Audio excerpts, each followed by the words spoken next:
Afternoon folks, Mark here and welcome to the sofa. Welcome also our returning guest, Pan, who still doesn't have a bass. Time to change that, I think. So why not join me at the painting table and I'll explain what the heck I'm up to.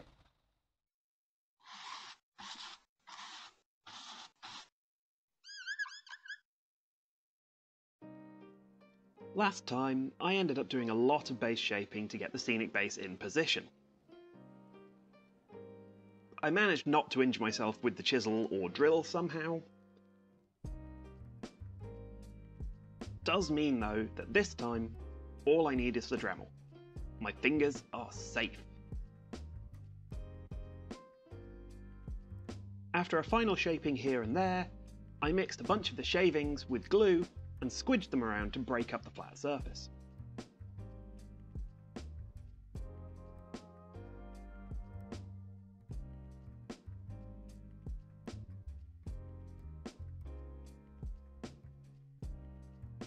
To frame Pan a bit better, hopefully, I added some trees in the background.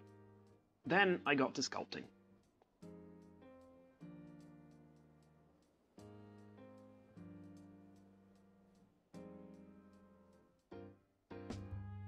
Fought with the green stuff for a while, ended up ripping it off before it was even fully cured.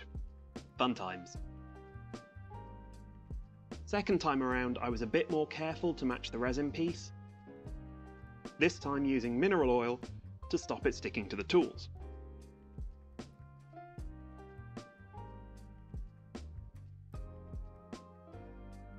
It's going to bite me later, I'm sure, but it's so much easier for me to sculpt that way. And I had a fair bit of sculpting to do.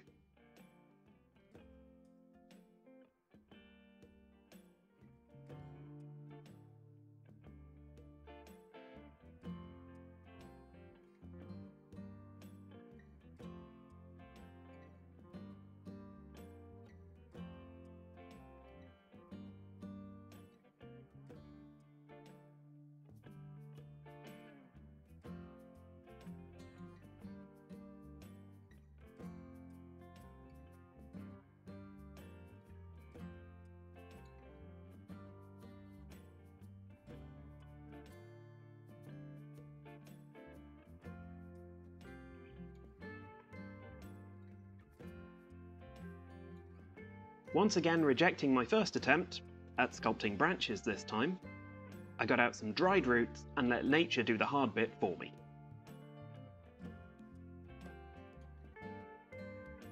That second tree felt weird as yet another stump, but a quick extension until it went off the base covered that. And with the sculpting done, I could smear pumice paste around for soil, then start adding more roots and vines with bits of dead plant.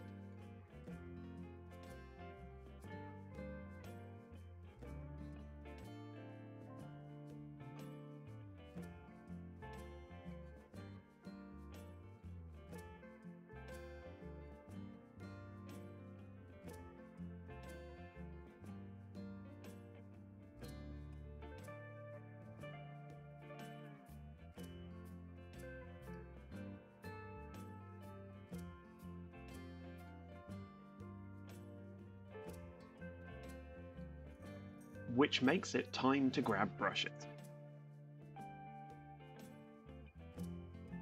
After taping off the sides and priming the base, I began by throwing down some rough colours. Brown, obviously, but with purple in the centre and green towards the edges to dull things down around Pan.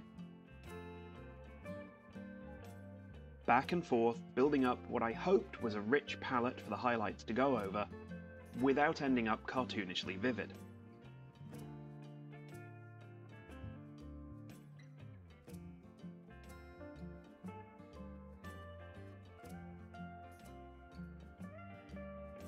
Next up were a few warm browns and tans, more orange towards the middle, again trying to get a slightly autumnal look to it.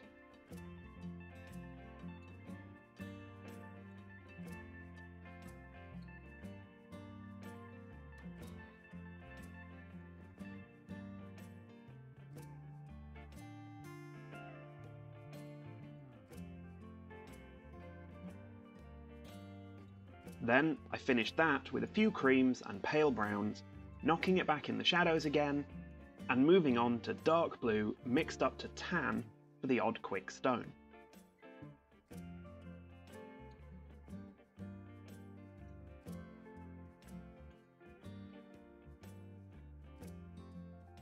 And that makes it tree time. With a brown-grey start, roughly dry-brushed paler to get things going.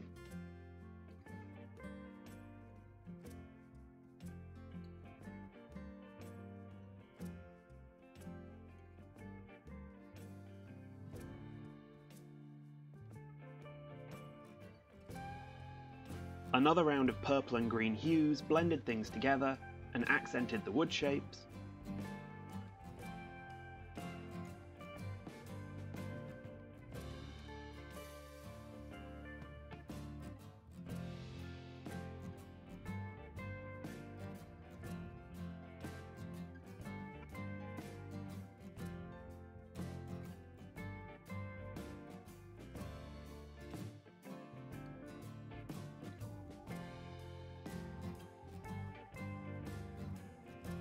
Some pale greys and off-white picked out the high points, and I was happy.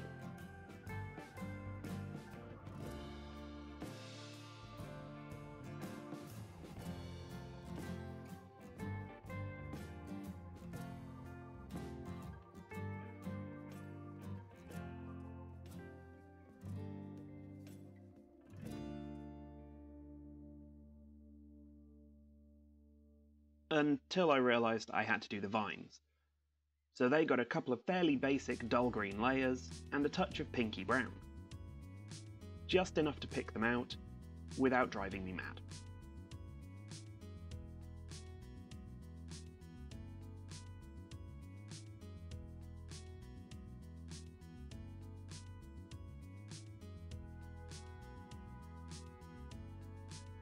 Almost done. And next is the second fairy. This one already having her wings cut off, so rather than summery green, I went with a more yellow-brown palette on the flesh.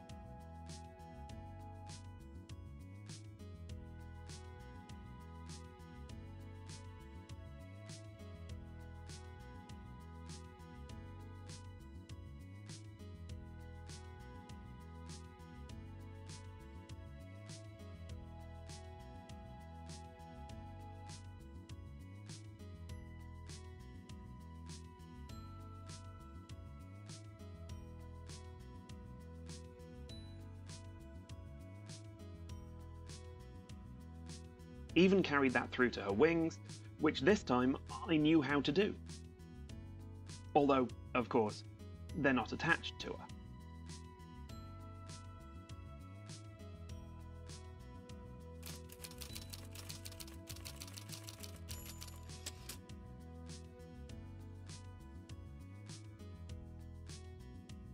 The last little touch was to add more plant life.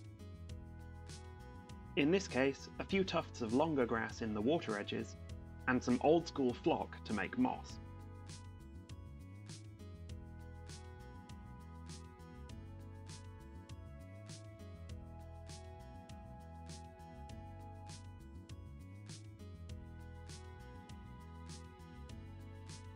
They needed a few layers of browns and purples to tone them down, of course.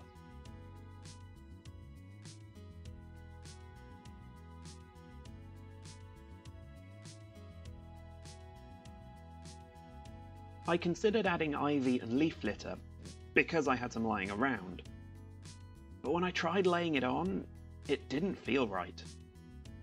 For once, I didn't need extra layers of greenery to help disguise the base.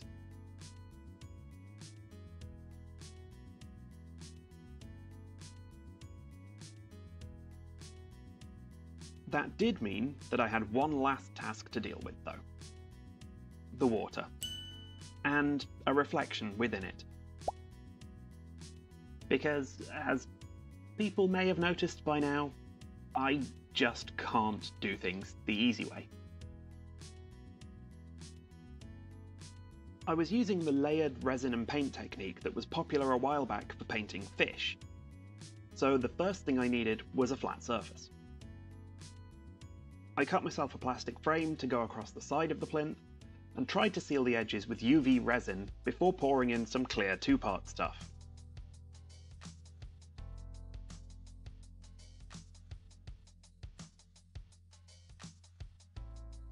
Not much of a spoiler to say it had a few leaks. Luckily, I'd coated the wood with sanding sealer beforehand, so the resin might not have trashed the surface. Not like I can undo it, so on we go. It actually took me 2 layers to seal and fill the knot channel, and then a 3rd to get a flat surface. Okay then, now for the smart bit. Some photos from underneath Pan, which I can use to sketch out each layer based on depth. At least I can trace half decently, I guess. With enough Ctrl-Z. And there it is, the plan. I swear it looks more complicated than it is. All I had to do was rough in each layer, thinly coat it with resin, and move on to the next one.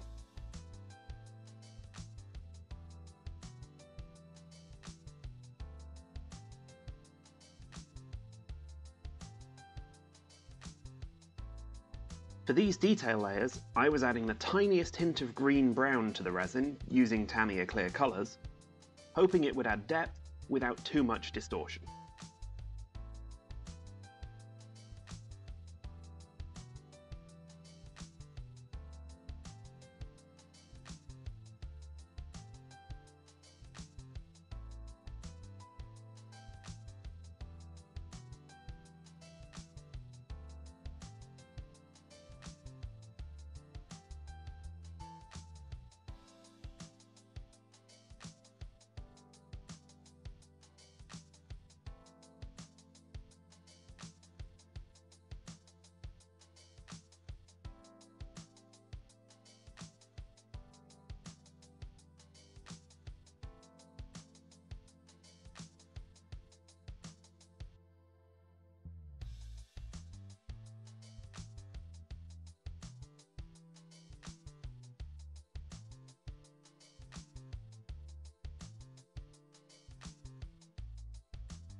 After a long week of quick painting and slow curing, curse you, winter, it was fully built up and could be finished with a thicker layer of resin.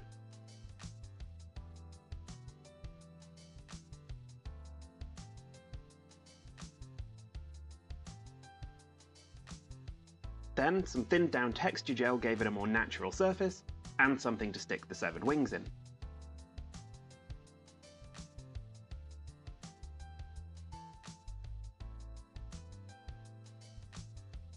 And then I realised I'd put down a much thicker layer of gel than I planned, making it slow to clear and full of bubbles. So I peeled it off, scrubbed the surface clean with isopropyl alcohol, and topped it up with 2-part resin.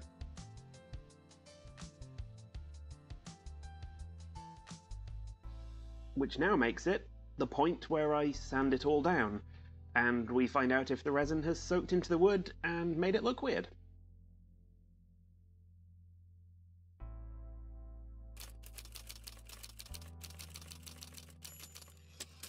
And to top up the water level again, this time with UV resin because I was tired of waiting. That just left oiling the wood, which I did off camera because apparently Danish oil is noxious and likes to combust. A quick touch of algae green at the water edges, and Pan could be stuck into place at last.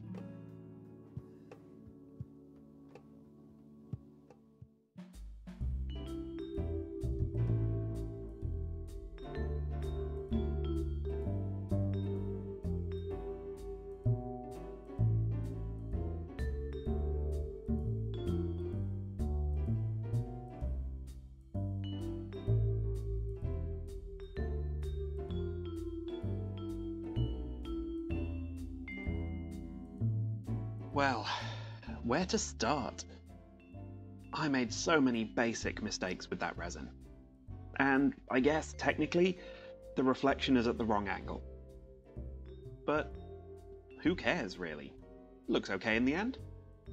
A lot of effort for what is a tiny section of the base, but I'm happy enough. And it's nice to have it just subtly there, not distracting from Pan himself, who fits well into the tangled roots, I like to think.